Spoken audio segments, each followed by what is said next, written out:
What's going on, everyone?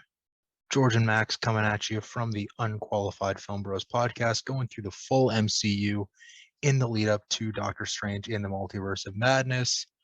Talked about Doctor Strange yesterday. Now we're going to talk about a movie that isn't probably connected to Doctor Strange in the Multiverse of Madness. I don't know. In Feige we trust. This is the Rewatch. So, Guardians of the Galaxy Volume 2. Max, what are your thoughts on this one? We've talked about it on the main pod a lot. Yeah, look, I think on its own, it is actually a pretty good film. And I think if you were to flip Guardians 2 and Guardians 1 in terms of in the order in which they were released, I would probably say that Guardians, like the first Guardians, which is now Guardians 2, would be a worse film because they feel so similar, right? There's a lot of character development that goes into Guardians 1 that doesn't feel like it carries over into Guardians 2 in ways that I probably would have liked to see. Some of the jokes are a little bit stale and static. The humor is a little too similar. And I think that is the common thread throughout my criticism of this movie, is that it just doesn't really open up too many new doors in terms of character development, in terms of difference in storytelling, and yeah, it's just too similar. Yeah, I'm mostly in agreement with that claim. Mostly vis-a-vis your comments about character development. Mm-hmm. This film doesn't really, like I said about Thor: The Dark World, and this film is better than Thor: The Dark World. Yeah. It doesn't take its characters anywhere new emotionally. I mean, Peter Quill gets a little bit of closure on his family and his history. So he progresses a little bit, but he's still the same guy afterwards. Gamora and Nebula. I mean, Nebula. I texted you when we were watching this earlier today. Nebula is my favorite character in this film, just because she progresses her arc so much, and Karen Gillan is so good in this role that she's able to get the underlying levels of the character to subtly show growth, emotional growth. Not really in love with Rocket Raccoon in this film. Baby Groot is adorable. Yeah. I think, was that a decision just to sell toys? Who knows? Do I care? No, he's adorable. No, dancing to Mr. Blue Sky by ELO at the beginning of the film is a total vibe. Yeah. And that's one of my favorite moments of the MCU, just independently. Yeah, it was brilliant. But speaking of independently, and I will talk about Dave Bautista in a minute, I haven't forgotten about him.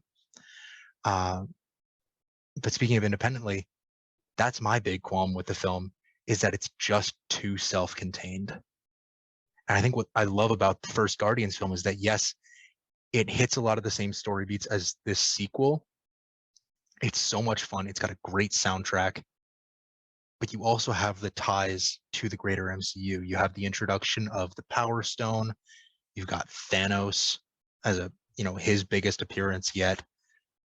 The first Guardians film succeeds in so many ways that for this film to essentially be on its own unit, it just doesn't get me there the way the first Guardians film does. And I think that's a great point. Go ahead. And I still am just struggling with, and I totally agree with you, but I just am struggling thinking of how it could get brought in to the Infinity MCU. Stone. I mean, yeah, but I'm just kind of wondering which one and how would that work. I mean, maybe going back to nowhere for the Reality Stone or something. I don't know. What we have to remember about this film is that while it was released in 2017, and this is our first film that we're talking about in 2017, so we're getting through the MCU. Um, it takes place in 2014, weeks Yeah. or months, I can't remember off the top of my head, after the events of the first Guardians film. So does it need to have the Power Stone again? No, they returned it to the Nova Corps on Xandar. Can't really use the Reality Stone, even though you could go back to Nowhere because it's there. The Reality Stone, Ego, the Ravagers, the Sovereign. There's a way you could work it in. Yeah, I mean, one thing I was actually just thinking about is it does falls more into the repetitive storyline, but you bring back the Power Stone, but you do it in a way that where Thanos actually goes to Xandar and decimates Xandar and takes the Power Stone, and the Guardians try and fight him. They lose, and that's how they end up joining up with the normal Avengers or something like that. If you were to set this in 2018, right before Infinity Yeah. War, which I think would have been a good choice. Yeah. Thor Ragnarok takes place right before Avengers Infinity War. Guardians 2 taking place right before Infinity War would have been a great choice, would have tied it into the MCU even greater. Yeah, they would have had to move around some projects. I totally agree. But that. Oh no, you released this. You released this right when, say, I mean, this was pretty close to Infinity War. But if you had done a timeline of Spider-Man: Homecoming when Guardians 2 came out, Black Panther when Homecoming came out in, summer of 2017, Yep. and then do Guardians 2 and Ragnarok in the lead up to Infinity War, late 17, early 18, and have it take place in that time, you got something cooking there, Max. I like that. Yeah. So just one more couple of notes on the cast. Dave Bautista. I don't love the way Drax was portrayed in this film.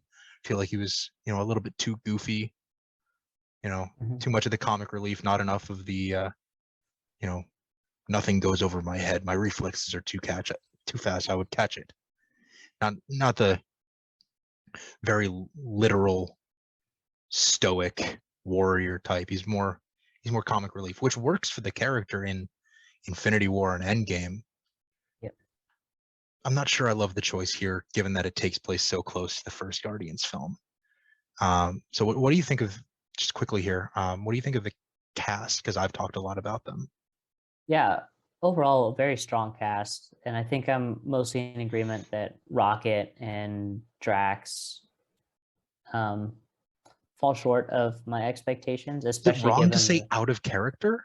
It is, and I especially think Rocket too. The animosity that he shows towards basically everybody, and I think Quill says it pretty perfectly as he's leaving with Ego. Are you trying to get everybody to hate you because it's working? And Rocket just kind of grunts at him because there was nothing that really made sense in terms of like that shift in tone towards everybody. I get that Rocket is supposed to be snarky and honestly kind of an asshole sometimes, but it just felt like he was antagonizing people because The he sake was of doing it. Yeah, and it didn't feel like there was really any reason for it. And I think you're right, Drax. His jokes probably weren't as funny. I know the one that keeps coming back is that, you know, the going over his head and that he would catch it. And like, that's a brilliant joke, right? That's really It's funny. so well written, and Bautista's delivery is fantastic. I can't really remember many jokes that Drax delivers in Guardians 2 that in Guardians 2, the big like funny moment for the guy is like, oh, you must be so embarrassed. She just told everyone your deepest, darkest secret. Yeah, or that Mantis is ugly but just beautiful on imagine the inside. being with you physically, vomit noises. It just feels like Drax is too childish in this film. But yeah, I mean, Kurt Russell is a pretty solid villain here. Pom Klementieff is a good Mantis. She's funny in the role. I like her. Love what Michael Rooker does with Yondu in this one. That's true. Yeah. Sean Gunn as Kraglin. Excited to see what happens in Guardians 3. Yeah. Bringing back James Gunn directing, and As Guardians of the Galaxy, baby. yeah, are you going to see Thor in there after Love and Thunder this summer? We're not doing another rewatch for Love and Thunder. It's too quick a turnaround. Don't worry, guys. Yeah, we know we're sharing these videos constantly, but no, we love doing these. So as we wrap up here, what do you got for ranking in the MCU and overall rating? Yeah, it's really low in my projects rankings. It's sorry, Declan. I'm not sorry. I'm not sorry at all. I have it at 28 out of 32. It's pretty low, and this is one of the projects where it's because, yes, I enjoyed it, but I didn't really like it. You know, it's fun. It has its moments, but it's a pretty weak film in comparison to a lot of them, and the ranking should reflect that. So out of 100, I'm giving it a 65. It's, again, very low, as it should be. George? Yeah, I think this film, again, my big issue is that it's too self-contained. For a film that hits all the same story beats, or a lot of the same story beats as the first film, I wanted more out of Guardians 2. Don't get me wrong, it's a ton of fun, and the third act is so good, but I just don't see the reason for the film beyond let's do another Guardians film because the first one did so well and we need to see them again before Infinity War. So for that reason, my ranking and rating are also pretty low. I'm going to go 27 out of 32, just a tick above yours. It's, again, for the same reason, it's not as good as 26 projects.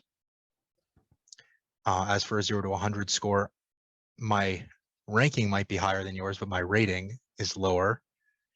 I'm going to go about as low of a passing grade as I can. I'm going to toss it a 61. And almost all of those 61 points come from Baby Groot's vibing at the beginning of the movie, and the strength of that third act. And the soundtrack. Soundtrack's always fun. James Gunn always does a good job with picking his tunes, and you know, he's a really strong director. So excited to see what he does with the Guardians Holiday Special and Guardians Volume 3. So that'll do it for this episode of the Rewatch. We want to know what you think about Guardians of the Galaxy Volume 2, Volume 1, other films. Let us know. Hit us up. We will see you tomorrow to talk about Spider-Man Homecoming. Good night. Have a good night.